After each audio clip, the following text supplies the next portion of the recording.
The frame is completely black or not visible. No discernible visual content can be detected. Welcome to the 10 of Many Voices. My name is Ranger Aaron, and I have been traveling on the Lewis and Clark Trail with this mobile exhibit for about 2 years now. It's been an exciting trip. We've seen a lot of places along the trail and met some really interesting people. And at this hour, one of those interesting people and friends that I've met is Bear Wagner, and he's going to introduce his film today and talk a little bit about his people, because he comes from the Blackfeet Nation. All right, so let's give him a nice round of applause and welcome him to the 10 of Many Voices. And I'll hand the microphone over to Curly Bear. Thank you. A person stands at a microphone on a small stage with a white backdrop. Several audience members sit facing them. A display board with government agency text is visible on the right side of the stage. Can you say Oki? Oki. That's how are you in Blackfeet. Say Oki Naskani. That's how are you, my friends. Then you reply, you say Sukapi. That means good. But you guys look ex-Sukapi. That's real good. All right. Well, my name's Curly Bear, and I'm going to show you a documentary which we did on the encounter that they had with the Blackfeet. This is very important to us, telling our perspective of Lewis and Clark coming from the First Nations people. It's important because we were here a long time before Lewis and Clark came into our country. Our people, we first made contact with the white man in 1754, a guy by the name of Alexander Hendry. When Alexander Hendry came, he came with the Hudson Bay people, and they wanted to open up trade with us. And so he succeeded, and we created a good working relationship with the Hudson. A person in a white shirt and light blue pants stands on a stage holding a microphone. Behind them is a flip chart on an easel and a wall displaying text listing various federal agencies and organizations. Hudson Bay and the Northwest Fur Company up in Canada, and the Northwest Fur Company of the Scottish and Irish, and the Northwest were the English. And my people, the Blackfeet, there's us here today. The Blackfeet were in the United States of America. Our reservation is 1.5 million acres in size. The population of my people around 20,000 enrolled members. In the United States, we have 3 bands in Canada, the Blood, the Pagan, and the Sissica, and they're up north in Canada. So traditionally, our land started from the headwaters of the Saskatchewan River by Edmonton, Alberta, and running east to Battleford, Saskatchewan, then running south to the Missouri, up the Missouri to the Yellowstone, following the Yellowstone back up to what we call the backbone of the world, the Rocky Mountains. And that was traditionally Blackfeet land. Now, my people are the oldest plains-living tribe. We can trace our ancestors back over 6,000 years of living out on the plains. And so we were hunters and gatherers. We had about 75 plants that we used for food and for medicine, and the buffalo being the staff of life for our people. And so our people are very connected with what we call Mother Earth today, huh? And this is how we maintained ourselves. This is how we survived, by what the Creator gave to us, we used for our survival. And it was very important in those days, and it's very important even today, because a lot of people want to learn about survival. And so this is some of the things that we do by teaching and educating about our people. But we did a documentary on what we call 2 worlds at 2 medicine. Now, this is the only deadly encounter that occurred on the whole journey.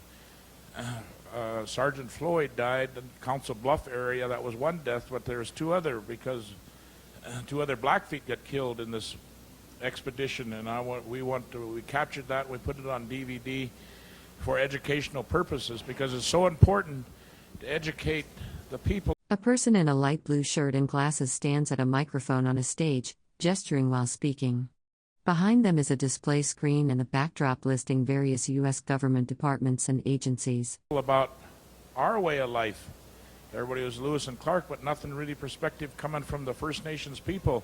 And we want to change that. We want to do our story, which is a very interesting story, how our people lived before and after the coming of Lewis and Clark. So we'll get started with it, and then I'll tell you a story afterwards. We'll get started with the expedition now, or the documentary.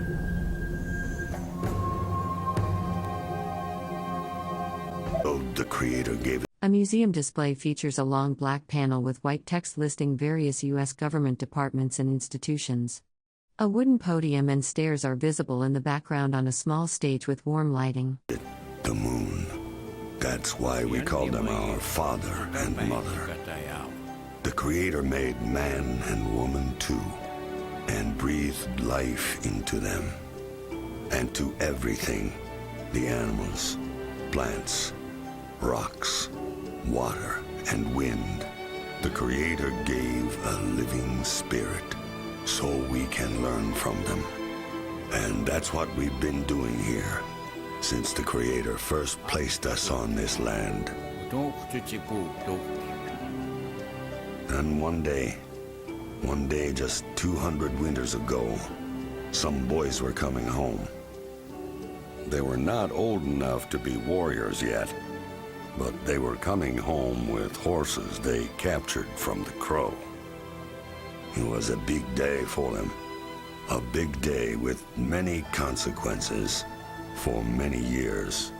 But the boys didn't know that. Captain Meriwether Lewis didn't know it either.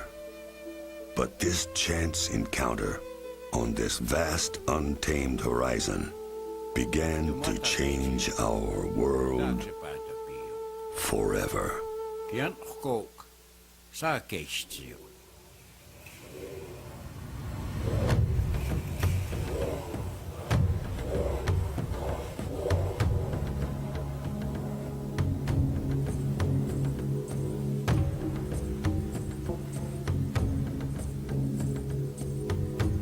In Lewis and Clark's relentless push westward to the Pacific Ocean, the expedition met with a great number of Native American tribes. But one tribe the expedition avoided on their way west was the Blackfeet. Stretching from the Saskatchewan River and the mountains of Canada, hundreds of miles south through the Yellowstone country and the Grand Tetons, the Blackfeet are estimated to have once numbered 50,000 strong or more, with a reputation of defending their homelands ferociously. The captains could find no other natives brave or foolish enough to guide them into Blackfeet territory, let alone act as interpreters. But after wintering at Fort Clatsop on the Pacific, the expedition was returning home in the summer of 1806, and Meriwether Lewis had a mission from Thomas Jefferson he had not yet accomplished that would take him into the heart of Blackfeet territory, facing something he had hoped he would not, a party of Blackfeet, and the only deadly encounter with Native Americans of the entire expedition. A chance meeting. A projected image shows several people gathered around horses and a covered wagon in a historical scene. The setting appears to be an indoor presentation space with an American flag visible on the left side. And a clash of cultures that is still being felt today.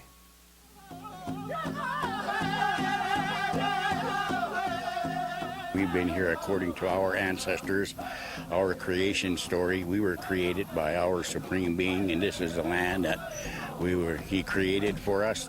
Some of the old legend stories, they go back to Genesis, Blackfeet Genesis.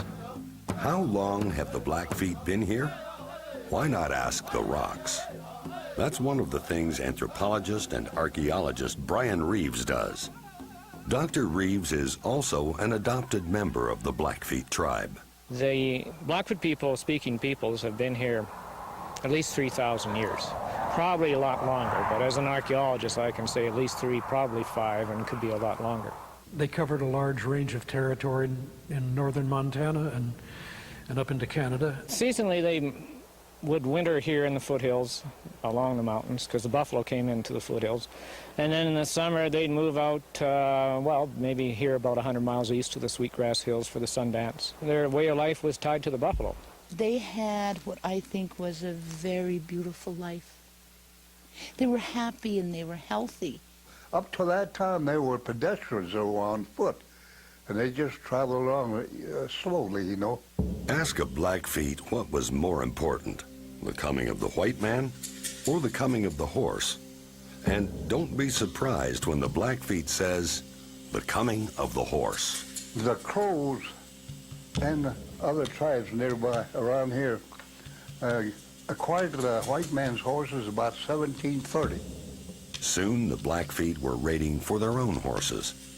Now tribal hunters could follow buffalo herds for long distances, assuring food for the tribes, as well as shelter and clothing.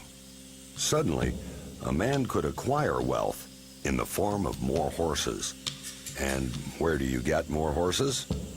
From another tribe who has them. That's when intertribal warfare started. As they got horses, they started going to other tribes to get more horses, you know.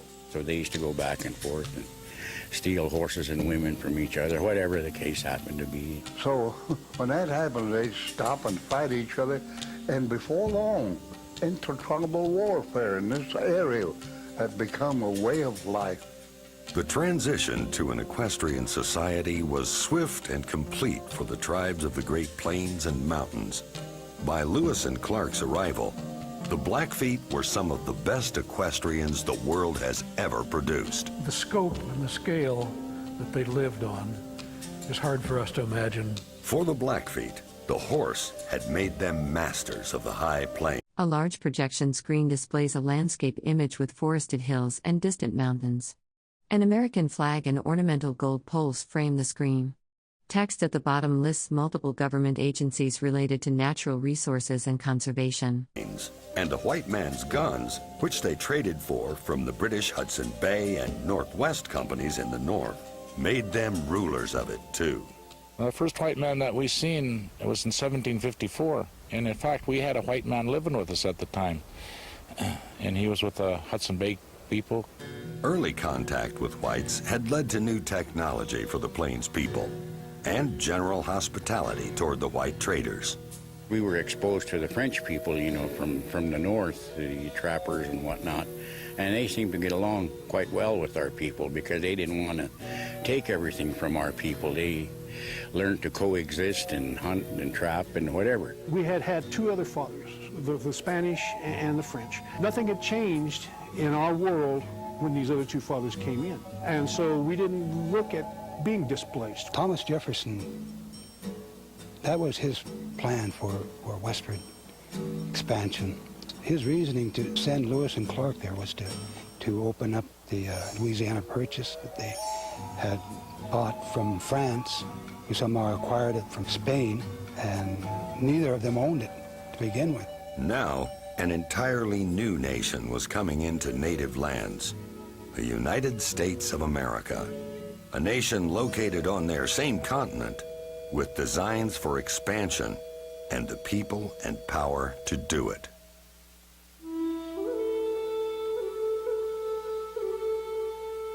By the time Meriwether Lewis chose to enter Blackfeet territory, the expedition had already been to the Pacific Ocean, and the effects of the stress on Captain Lewis had at times become evident. Lewis was a brilliant, hyper-energetic, brave fellow, but he was, I think you could call him a manic depressive. Also, they were mean to Indians along the way. Up there in his country, Blackfeet, they killed a boy and shot after some others. Lewis had been surly with the Clatsop at the expedition's rain-soaked winter quarters. Later, impatient to recross the snowbound Bitterroot Mountains on the way home, Lewis caught a Chinook stealing an iron socket of a canoe pole and struck the native man repeatedly, the second time he had beaten a native. Now, back at Traveler's Rest, Captains Lewis and Clark split their men into smaller groups. Clark will explore the Yellowstone, while Lewis heads north up the Marias, or what the Blackfeet called the Bear River, into what he knew to be Blackfeet territory. He intends to follow the Marias north, possibly across the 49th parallel, hopefully fulfilling Thomas Jefferson's aspirations that the Louisiana... A projection screen displays a map labeled United States America showing what appears to be a geographical region or route. The screen is mounted on a stage with an American flag visible to the left and another flag to the right. Purchase encompassed some of British-held Canada. Despite the danger of Blackfeet, or perhaps because of it, Lewis intends to travel quickly, taking with him just 3 volunteers, though arguably the best 3 men on the expedition. George Druyer, the half-Shawnee marksman, hunter, and sign talker, and 2 trustworthy brothers, Joseph and Reuben Fields. At first, the Marias takes them northward, but then turns southwest. On July 22nd, the party sets up camp so Lewis can take readings, but overcast skies render Lewis's sextant useless. The next day brings dangerous news. Druyer, out hunting, finds a camp of empty native lodge poles. 2 days later, he and Joseph Fields come upon an empty Blackfeet winter camp. In his journal that night, Lewis writes, "We consider ourselves extremely fortunate in not having met these people." Meriwether Lewis, July 25th, 1806. July 26th is still overcast, and Lewis's chronometer had stopped working the day before. Dejected, he names their position Camp Disappointment and leaves. Taking a more direct route back, the party of 4 find themselves in the Two Medicine River Valley at midday. Leaving Druyer to hunt along the river, Lewis and the Field brothers climb out of the rugged valley to look around. I had scarcely ascended the hills before I discovered an assemblage of about 30 horses. I used my spyglass, by the help of which I discovered several Indians on top of an eminence, who appeared to be looking down towards the river. I presumed at Druyer. This was a very unpleasant sight. However, I resolved to make the best of our situation and approach them in a friendly manner. He counted 30 head of horses, and so he figured there'd be that many warriors also, another 30 warriors, maybe resting down, or all kinds of thoughts may have went through his mind at that point. And he knew he was in all kinds of trouble. About this time, they discovered us and appeared to run about in a very confused manner. In looking at the oral tradition within the Blackfeet tribe itself, and particularly at the chronicle of Wolf Calf, who was here at the actual event, the group that encountered Lewis here were composed of young boys, primarily in the age group of on the average of 12 years old. These boys have just came from Crow country, where they've taken horses from the Crow. And when they did finally see Meriwether, A person wearing a dark jacket with beaded necklaces appears on a projected screen. The setting includes an American flag and other flags on either side of the screen, with text visible below listing various government agencies and conservation services. Lewis, they were quite frightened, just as Meriwether Lewis was frightened when he seen the Indians. So both parties were kind of spooked of one another at the beginning.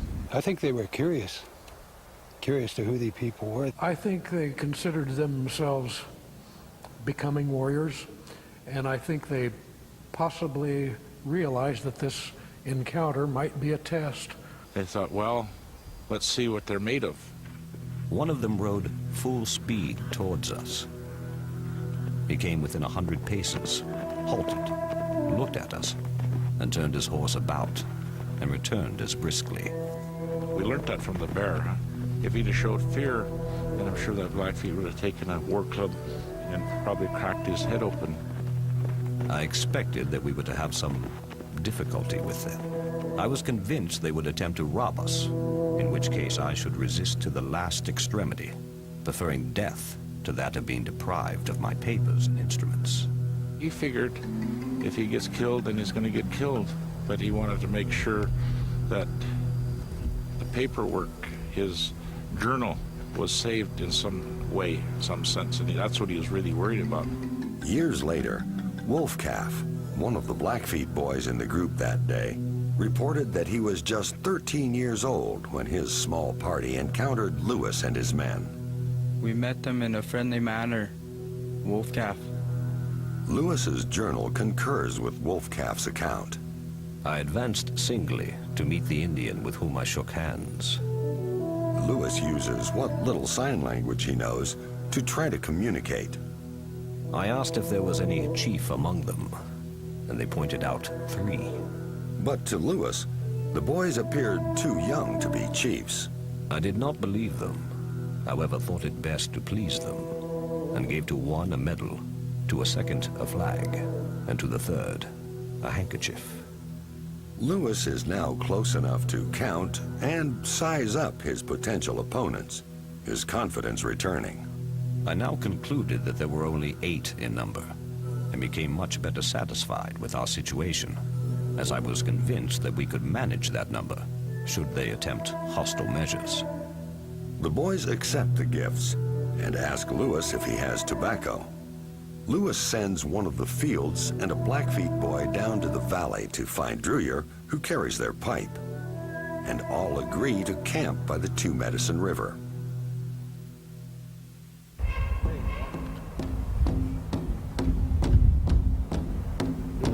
Buffalo robes were set up next to the Two Medicine River for shade. Lewis smoked with the Blackfeet boys, A large projection screen displays a blank gray image in a tent setting. An American flag hangs to the left, and text along the bottom lists federal agencies including the U.S. Army Corps of Engineers and Bureau of Land Management. communicating through George Druyer's sign-talking into the evening.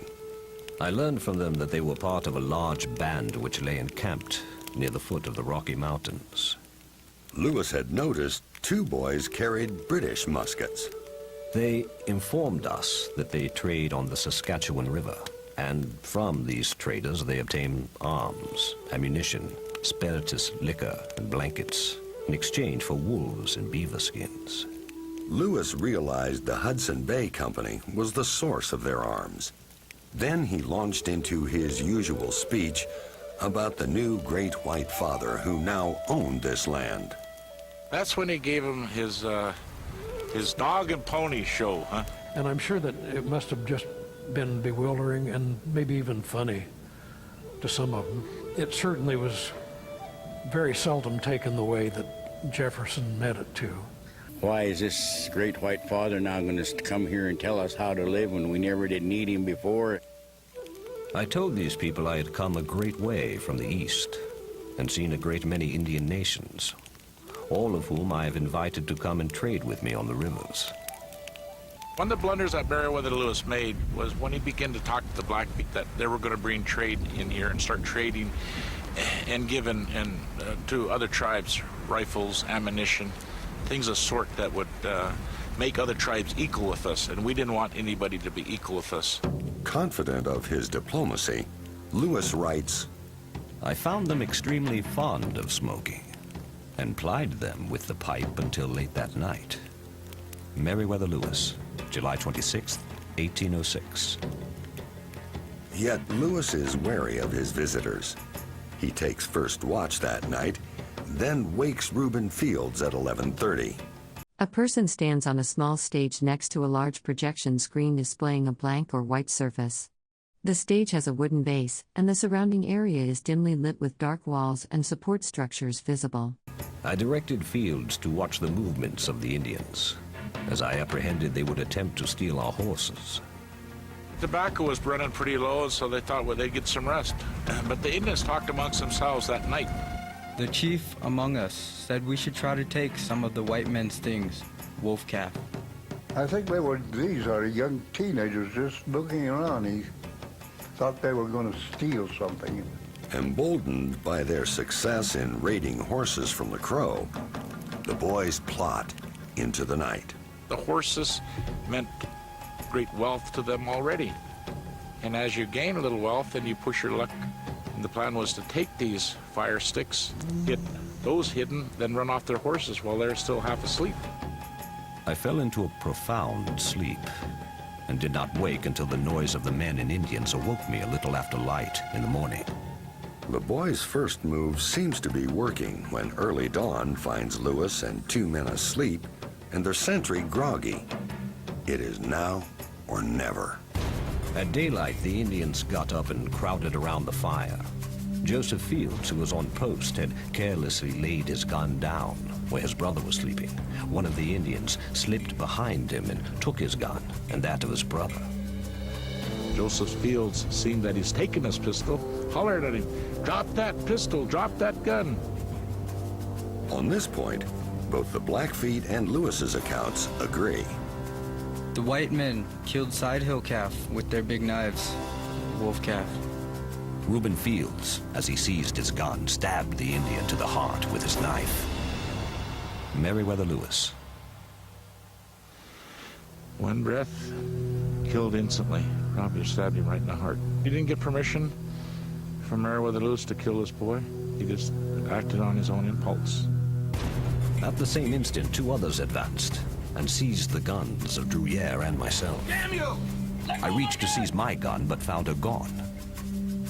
I then drew a pistol and saw the Indian making off with my gun. I bid him lay down my gun, which he was in the act of doing, when the Fields returned and drew up their guns to shoot the Indian, which I forbade. The Indian dropped the gun and walked slowly off. Meriwether Lewis. Then the Blackfeet boys seen what was occurring, and so they began to chase their horses off. One of the white men, I think it was their chief, chased another boy and shot him, wolf calf. One of them stopped at a distance of 30 steps from me, and I shot him through the belly. He partly raised himself up and fired at me. Being bareheaded, I felt the wind of his bullet very distinctly. Captain Meriwether Lewis. A large projection screen displays a blank or faded image. Below it, text lists multiple federal agencies including the U.S. Army Corps of Engineers, Department of the Interior, and U.S. Fish and Wildlife Service. An American flag hangs to the left. July 27th, 1806. If Lewis had been shot there, it would have made a big difference. We can only speculate what difference it would have made, but I wouldn't have been surprised if there had been a whole army sent out to wipe out the Blackfeet.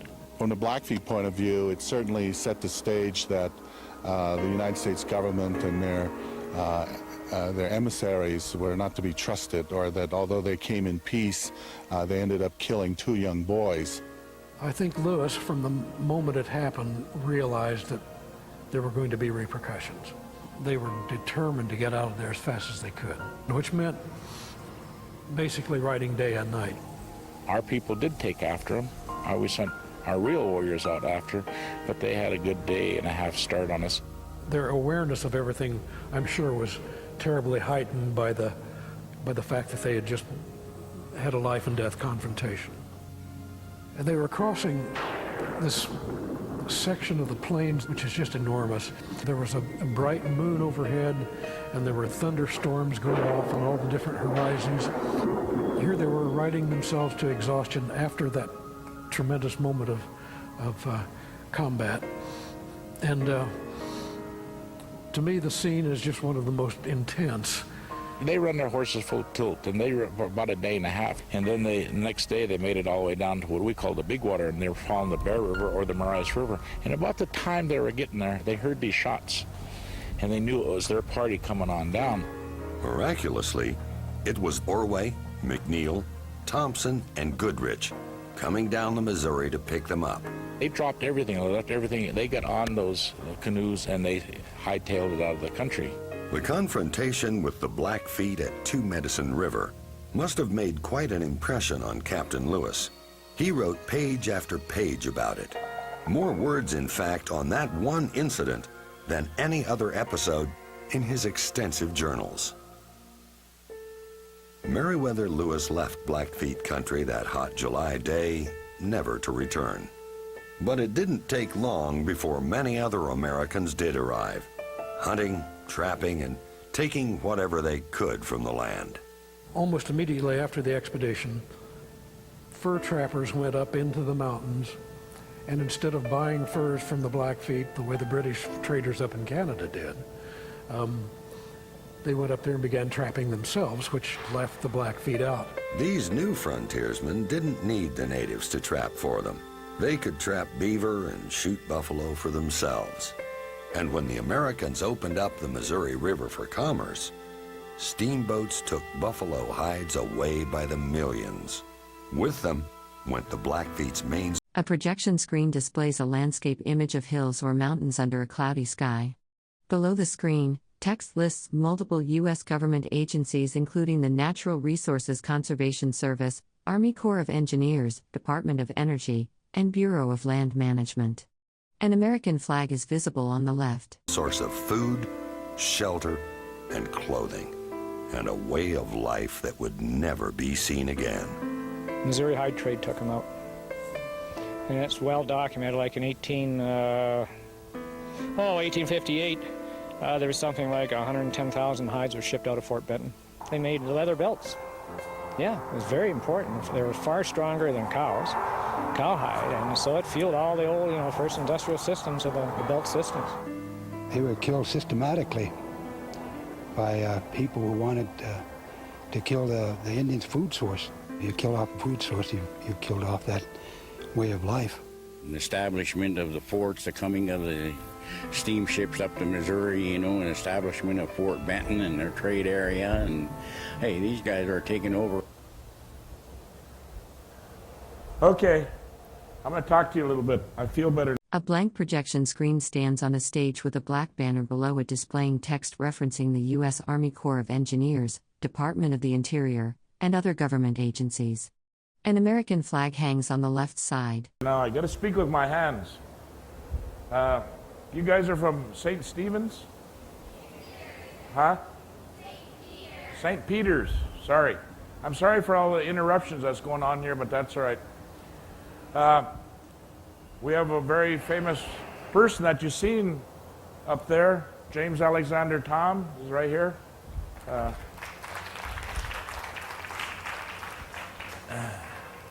James has written a book called Sign Talker. If you get an opportunity to read that book, read it. It's one of the best books I've ever read. When I put it down, I felt lonesome. A person wearing glasses, a white shirt, and a beaded necklace stands on a stage next to a display monitor. Text listing various government departments and organizations is visible on the right side of the frame. So I told my business manager, who's Vicky, who runs our institution, Vicky, I gotta try to meet this gentleman. And right away, boy, we met, and his wife, Dark Range, is also a very famous writer, and she had a lot to do with the core discovery, putting everything together. She's worked very hard at it, and my business manager, Vicky, that holds our institution and does everything, Vicky Privet right there, from Indiana, and we just brought Joanna on board. She's going to also be working with us for doing fundraising and writing grants, because this is just the start of it for us. We're doing a segment on women called The Backbone of My People. We're doing the Indian story of women. It's a very important story, because when they wrote about the Indian people, they never wrote anything about the women. The women were the backbone of our people. And so we're doing a documentary on that also, and we're doing all the tribes from Cahokia to Fort Clatsop, telling our story of Lewis and Clark. The National Park Service said it was one of the best documentaries they've seen on Lewis and Clark, and so they funded us. A person in a light blue shirt and gray jacket stands on a stage next to a display board listing various government agencies and departments. A presentation screen is visible to the left. To continue on. So just the start for us. They might be finishing today here or this week, but we're just starting. And we're traveling on Indian time. Indian time is whenever you get there. And so we're just getting there. It's been great putting together. It was a lot of fun working and doing this. I was very excited to work on this project, telling our story. The kids, the boys that you've seen in there, those are kids from Hart Butte basketball. Those are the kid with the wolf robe on is my son, and the rest are my nephews. I had to throw them out of bed before we get started. They don't ever do anything else. A person wearing glasses and a light blue shirt stands on a stage beside a display screen listing government agencies. A presentation monitor is visible to the left. A lot of fun doing it, though. A lot of things have happened after coming to Lewis and Clark, and when they left our country, and we continued on with our lives. Well, after Lewis and Clark came, it was the free trappers came up into our country. When the free trappers came up into our country, of course, the Blackfeet, we kept them out of our country because they just come in and start taking the beaver. And that was our economic base, was the beaver. And so there was a lot of skirmishes. It could have never happened, should have never happened. A lot of bloodshed out on the plains. All they had to do is come up and say, we want to trade with you. A person in a light blue shirt and jeans stands on a stage next to a large dark panel displaying text listing various government departments and organizations. A small child sits to the left. Because they had things that we wanted, like the steel pots and beads and stuff that kept our people satisfied and keep our people didn't have to work so hard or whatever. But they just come and start taking our beaver. So there was a lot of skirmishes out on the plains that happened. But there was a lot of interesting men that came up on the Lewis and Clark expedition. Some of them came back. One of them was by the guy by the name of John Colter. John Colter wrote a book called John Colter's Run. I'll tell you a little story about John Colter. A person in a light blue shirt and jeans stands at a microphone on a stage. Behind them is a large banner listing multiple federal agencies and organizations. The setting appears to be an indoor venue with white fabric draping visible on the left. He started from here in St. Louis and went all the way back up, but on their return trip, he came back and he went to go live with a guy that built the first trading post in Montana. So he came back and he worked with them. And he was one of the guys that went into the first white man to see Yellowstone National Park and was talking about the geysers or what have you. And nobody believed him, and so they finally got the opportunity to see him. But John Colter told a story about the Blackfeet. Very interesting story. And John Colter was one of the free trappers that came up into our country, him and a guy by the name of Potts. And they were out on what they call Three Forks, Montana. That's the Madison, Jefferson, and Gallatin River. We called those rivers Medicine Woman River, Blood Clot River, and Beaverhead. Now, Blood Clot might sound like a weird name, but it was a very important story about Blood Clot, and it's a long story, and Blood Clot was a very famous legend about him amongst my people, but that's what we called those three rivers. Well, anyway, him and a guy by the name of Potts were coming down the Gallatin River, and they were very feared of the Blackfeet because of all the stories that they heard about our people. And John Colter had A person in a white shirt and beaded necklace stands on a stage next to a display board listing various government agencies and organizations. A wooden podium with a clock sits behind them. Skirmish with the Blackfeet.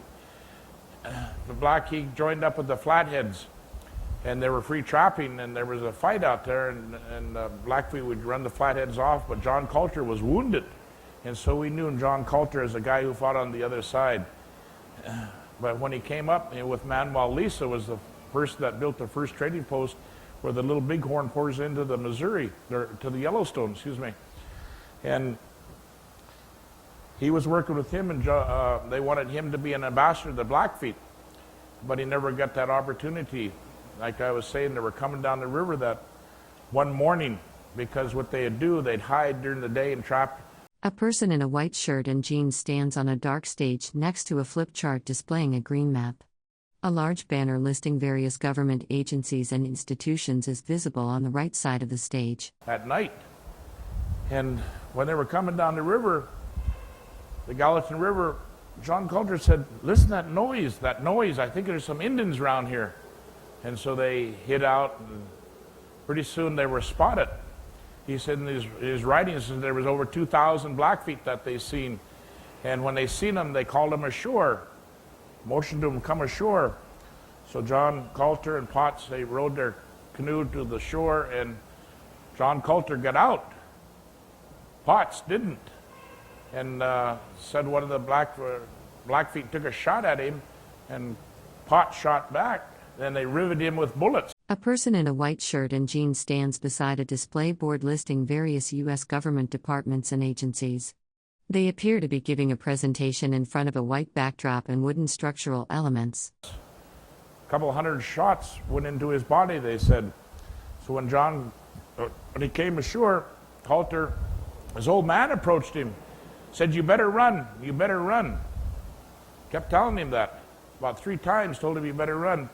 But he didn't pay much attention to him, and so that old Blackfeet man, but they set up a line, and they run him through there, and they stripped him of his clothing and give him a good whipping called a Gatlin line. Huh? And that's what they do. It's kind of teaching him a lesson from coming up here and trapping. But John Colter, he kept running. He took off running at a full tilt, running and running and running, outrunning those Indians. And he looked behind him, a big group of Indians were following him, Blackfeet chasing him, but he couldn't catch him.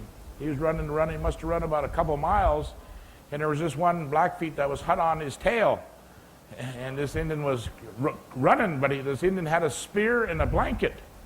And he was getting closer and closer. And my goodness, John Colter began to tire. Blood was coming from his nose. And he began to come tired, and his legs began to cramp up. And so he waited for this Blackfeet Indian to catch up with him, the one with the spear and the blanket. When he caught up with him, they had a wrestling match. John Colter threw him to the ground, busted his spear, and was ready to stab him, and that Blackfeet started begging for his life. And so John Colter didn't have no pity on him. Went ahead and killed him. Took that busted spear and that blanket and took off running. Again, because he's seen some more of these Indians running for him. And he found a stream, and he jumped in this stream. There's a beaver dam and a beaver hut in there, beaver lodge.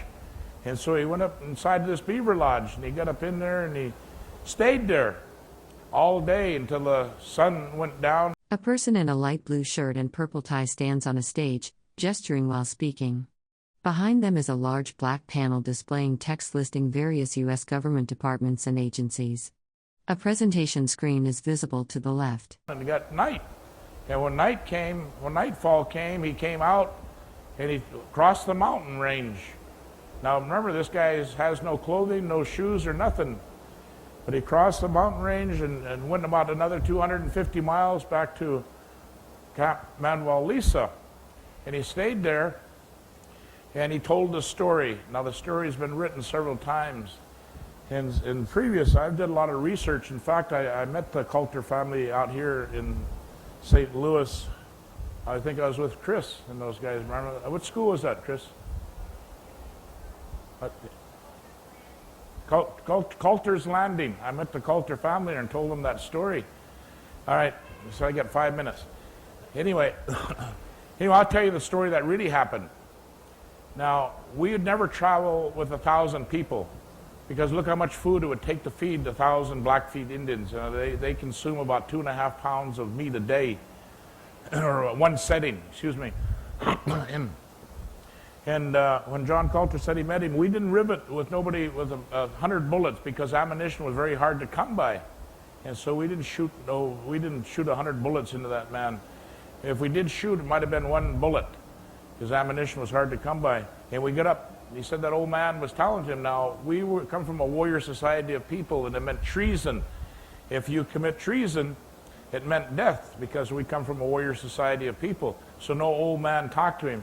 And when they run him through that line, and everybody gave what happened, he kept running. There's no way in the world that you're going to outrun a Blackfeet Indian, or any Indian as far as that's concerned. The Indian boys are excellent runners. They were raised out on the plains, and we can run. John Colter was wounded in the leg, remember, so he was kind of crippled. He couldn't really run that fast. A person in a light blue shirt and glasses stands on a stage next to a display board, gesturing while speaking.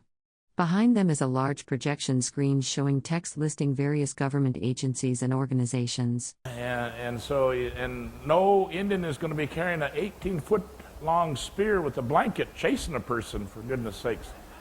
We had horses to do those things, and chasing him like that, and then killing him. And if, like I say, when the Blackfeet was down, he would never beg for his life.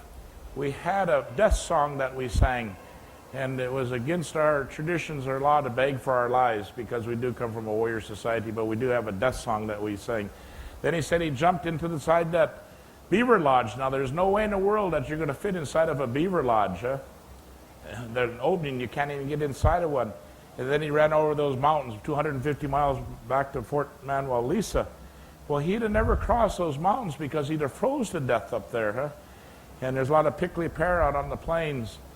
And so this is a story that, from our perspective, I did a lot of research on this. In fact, I was in Chicago not too long ago with the Western Writers Association. We was going to put this story into a book form, but they didn't. They wanted to keep that legend the way it is, because it's just what it is just a legend. It's just a story that is told. Some say that John Colter killed Potts himself. And if we get into a battle and this occurred, what we do, we always let one person alive to go tell a story. So we give them the best horses and the best provisions feed him, and let him go back to tell a story, not to come into Blackfeet country. So that's one of the stories of John Colter's, or Meriwether Lewis's people coming up and staying amongst my people, the Blackfeet. John Colter story. I only got a couple of minutes. You guys have any questions you want to ask me? Now this documentary, if anybody's interested in the documentary, we do this for educational purposes because it's very important that we leave something for the young people. But we'll be selling them back over here. Vicki will have them, and I think she'll be back over here. Where's Vicki at? She's right over there. She has the documentary, and we sell them for, how much are you selling them for? She's selling them for $20. Anybody's interested after my talk. Questions? I've got a microphone. If you'll just raise your hand, I'll bring it around to you.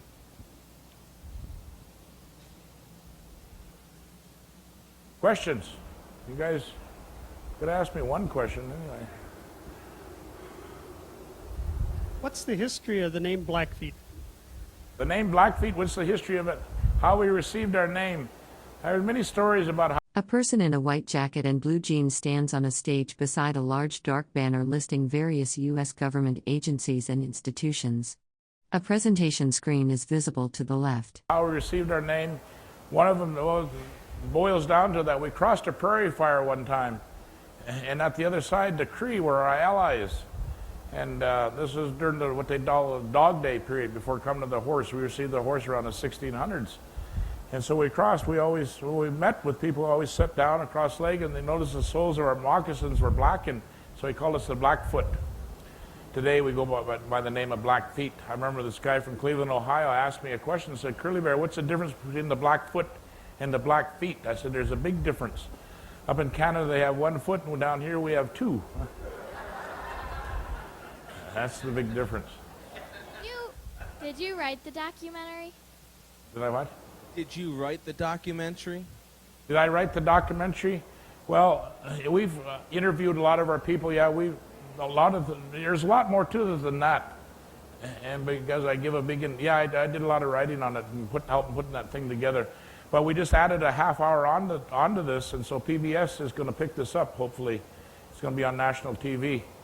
We added a half hour onto it this summer. So I'm going out to Florida and meet with those people sometime in November, I guess. Yeah. Questions? Question in the front row.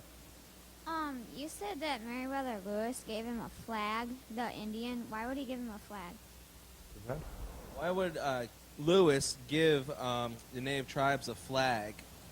You mentioned in the movie that they gave him a flag. Well, there was kind of a tradition that they give everybody a tribe that they met. Now, see, when Meriwether Lewis and them came up the river through Blackfeet country, we knew they were coming, but we also knew who they were. They didn't have nothing to trade with us. And we spent a short time out there preparing ourselves for winter, and we didn't want to stop in the river. Hey, Lewis, you guys, where you guys going? We didn't know who they were, you know. We could care less who they were, but they weren't bothering anybody, so we just let them go. But it was a tradition that they gave something to each tribe, that the tribal members that they met, so they gave one of our members a flag. How many Blackfeet Native Americans do you think are still around today? How many Native Americans are there today? Blackfeet. Blackfeet. Well, we're over 50,000 today, maybe 60,000. That's all 4 bands of us. So we're about the 7th largest tribe, I think, somewhere in that figure. That's counting our people in Canada. In the United States, there's 20,000 enrolled members of us today in the United States. So we're a huge band, a huge tribe. Questions? Okay, we have a last question here. Just time for one more. Why did the Indians take the guns? Why did the Indians take the guns in the movie? Why did we take the guns? We didn't call them guns. We call them lightning rods or fire sticks. And they were great to hunt with and defend our country with, huh? And so it's something that we used. We didn't really hunt buffalo with them, but we used them in other ways as defending ourselves with a gun. So they're very important, and also very important in trade. This girl had one question right here, please. All right, we'll make this one our last one. Did Blackfeet tribes live in different places than Montana?